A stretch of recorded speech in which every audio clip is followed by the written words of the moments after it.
Annyeonghaseyo, Yarabon. Ito nga, gusto kong ipakita sa inyo yung latest na binili naming tent. Itong Coleman Dark Room 8 person Instant Up Silver Series. Ayan, papakita ko sa inyo yung kabuuan niya. Ayan. Actually, meron kaming naunang tent bago yan, kasi ito halos bagong bago pa to, parang 2 o 3 beses pala namin nagamit. Ang unang tent namin yung Kathmandu na Retreat 80. Ngayon itong Coleman, kaya namin nagustuhan kasi 8 person, malaki siyang dihama kasi doon sa Kathmandu, dahil yung Kathmandu namin is 3 person lang. So ayan ang kabuuan niya. Yan sa harap, una sa lahat, itong harap is may dalawa siyang pinto, sa kanan at saka sa kaliwa. Tapos ito na, kung nakikita nyo tong awning na to, ito actually nakababa yan. Pwedeng nakababa yan, pwedeng hindi mo ikabit yan as awning. Tapos may dalawang zipper, isa dyan. Yun nga lang, pagka papasok ka, bukas sara ka. So mas maganda rin yun talaga, yung gamitin mo siya as awning. May kasama rin siyang 3 pole, isa sa kanan, isa sa gitna, saka isa sa kaliwa. Itong kaliwa at kanan magkaparehas ng length, mas mahaba itong sa gitna. Kasama na rin yung kanyang guy rope. So samahan nyo ko. Ito, papakita ko sa inyo yung kabuuan. Sa gilid naman, meron siyang isang bintana. So yan, nakikita nyo to nakapatong na to. Ito yung fly. Pagka tinanggal nyo yung fly, meron pang yung pinaka tent pa niya. Kaya ito, nakita nyo may nakapeg na nakahiwalay. Ayan. Kaya nakaangat yan na ganyan para yung hangin papasok sa loob, papunta sa bintana para may ventilation. So kung mapapansin nyo, pati sa likod, ito yung back side. Ayan. Nakaangat din siya dito, nakaangat din siya doon, nakapeg. Bali ang bintana sa likod dalawa. Isa ito, mamaya ipapakita ko sa inyo, na nabubuksan din yan, katulad din itong isang nasa kanan, hindi ko lang nabuksan kagad. So dalawang bintana sa likod at may isa pang bintana sa left side. Yung kaina yung sa right side, ito naman sa left side. Ganun din, nakaangat din yung fly, nakapeg, 3 peg para ang hangin, pag umihip ang hangin, papasok na ganoon, pasok sa bintana. So yan ang kabuuan niya. Makikita nyo kahit sa gilid, ayan yung awning, ayan yung top part niya. Ngayon papasok tayo sa loob para makita nyo yung loob ng tent. By the way guys, itong tent na to, kaya sinabing lighted, may ilaw na sa loob to. Pwede ka nang hindi maglagay ng ilaw. Kung gabi lang sana makikita nyo to. Dito makikita nyo may 2 kwadrado dyan. Ayan, switch yan sa ilaw. Pipindutin mo lang, iilaw yung nasa loob. So kahit na nandito ka sa labas gabi, hindi mo na muna kailangang pumasok para hanapin yung switch. Dito pa lang sa labas, kapag gabi pala guys, ito switch, saka itong switch na to, nakailaw yan. So kahit madilim, makikita mo yung pipindutin mo. At ito, buksan na natin yung isang pinto. Ayan, buksan natin siya.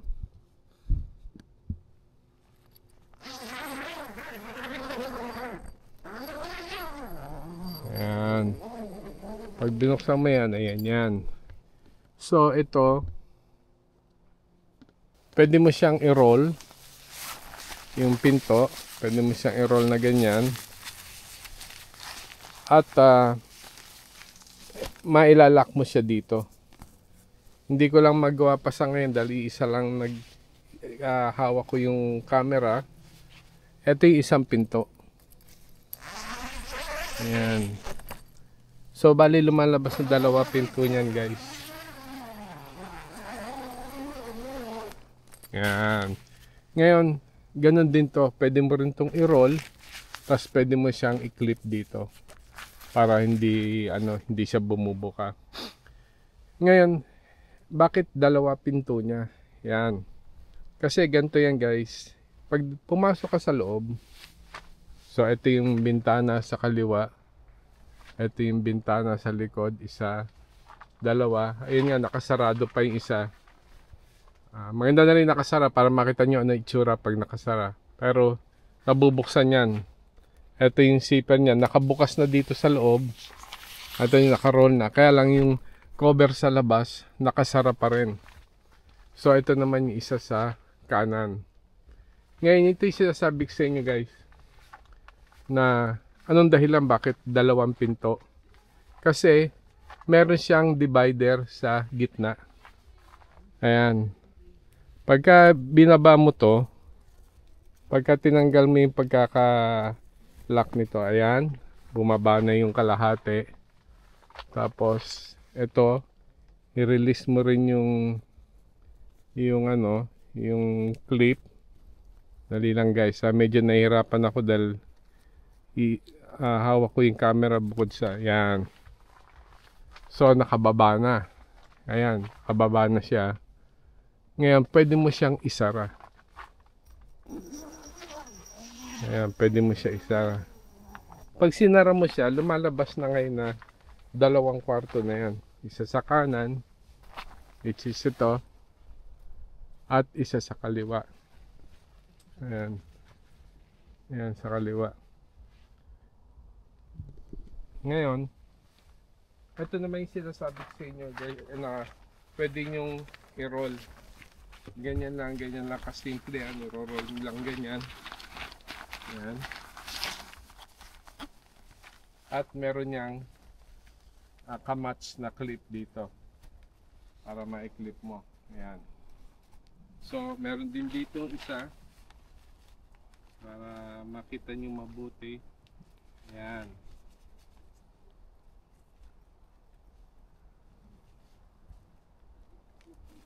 So ganun din, same din sa kabila, pwede nyo rin siyang i-roll.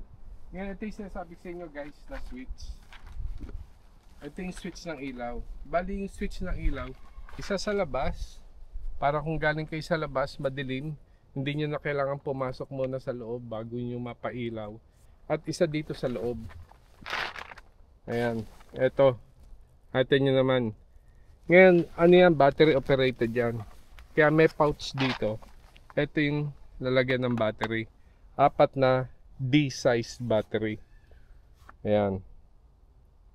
So, makita nyo. Pakita ko sa inyo yung laman. Ayan. Oops. Hindi kami sponsored niyan, ha. Pero ito, ayan. Tapos sasara nyo lang na ganyan. Pasok nyo rito, may pouch siya dito, naka-velcro, ganyan yun. So nandyan siya. Ngayon ito, guys, yung sinasabi ko sa inyo, pag press mo to, tayo muna, papatayin ko muna. Ayan, tingnan mo yung ilaw, guys. Ito yung para sa unang kwarto. Itong strip light na to, itong strip white na line na to, ilaw ang laman yan. So pag press mo ng isa, ayan, umilaw. Press mo pangalawa, brighter. Ayan, press mo ng pangatlo, yan yung brightest. Ayan. At pag press mo pa ng isa, off na yan. Off. Pero pag in-off mo yan, itong switch na to, hindi lang makita ngayon dahil maliwanag pa. May ilaw yan, nakailaw pa. Press mo pa ng isa para mamatay ilaw, para hindi kumonsumo ng baterya. So bakit may ilaw pa siya? Para nga kahit na madilim, makita mo pa rin yung pinipindot mo. So ngayon, ito naman yung divider niya guys. Kung gusto mong buksan para papunta sa kabilang kwarto, ayan. At pwede mo rin siyang i-roll. Ayan. Tapos meron din siyang kamats dito na pag susuksukan ng clip. Ito guys. Ayan. Ayan. So ganun din dito sa kabila. Pwede mo rin siyang i-secure. Para kung gusto mong tagusan, ayan, tagusan. At nandito naman din yung switch nung isa para sa isang kwarto. Katulad din yung dito sa kabila. Ayan, itong white strip na to. Yan yung ilaw. Pag prunes mo rin ng isa, ayan, isa, low, medium, high, off. Tapos may ilaw pa rin to. Pero pag prunes mo pa ng isa, mamamatay na yan. So ayun guys, ito pala. Tapos bawat side may pouch. Ito yung pouch na to. Yan, isa. Dito meron din. Dito meron din siya. At dito meron din. Kasi para yan kung naglagay ka ng ano rito, ng mattress mo or mattress doon, saan ka man position, eh meron kang paglalagyan ng mga cellphone, wallet, kung ano-ano para hindi nakakalat sa sahig. So ayun guys, na-tour ko na kayo. Yan ang kabuuan ng tent. One more thing, last one guys. Ito pala, kasi pagka yung nag-rent kayo sa powered site, merong supply ng kuryente sa labas, magkakabit ka lang ng extension cord para makapasok sa loob ng tent, para makapag-charge ka ng cellphone or laptop. Hindi mo na, dati, ang extension cord, pinaka mains wire, dito dadaan sa ibabaw nito. So, nangyayari, pag sinasara mo yung pinto, naiiwanan ng butas, kasi nga, yung wire. Ngayon, ang ginawa ng Coleman, naglagay na sila mismo ng butas dito para sa lalagyan ng pasukan ng mains wire ng extension cord. Tapos pwede mo siyang isara ng konti. Pwede mo siya isara ng konti para dito lulusot yung wire. Ngayon, at least pag dyan na maliit lang yung opening, pwede ka na magbukas-sara ng pinto ng todo. So that's it guys. Tuloy ko naman ay ipakita ko na sa inyo lahat. At sana nagustuhan nyo itong pinakita ko sa inyo. At kung sakaling, at least kung gusto nyo bumili ng tent, makita nyo na kung ano itsura nitong Coleman na 8-person dark room light series. Hanggang sa susunod. Hi guys, pahabol lang to sa vlog ko tungkol sa tent. Kaya pala kami na-encourage bumili nung tent. Bukod sa gusto talaga namin is meron siyang kasamang, may freebie siya na 2 Coleman na swagger chair. Eto, papakita ko sa inyo. Ayan, swagger chair. Eh mahal din yan. Pero dun sa pagkakabili namin ng tent, freebie siya, kasama siya 2. At ang sarap niyang upuan, mataas, napaka wide niya, so very comfortable. So ayan, swagger chair kasama nung tent na binili namin. Ayan. So ganda, di ba? So yan nga guys. At thank you for watching.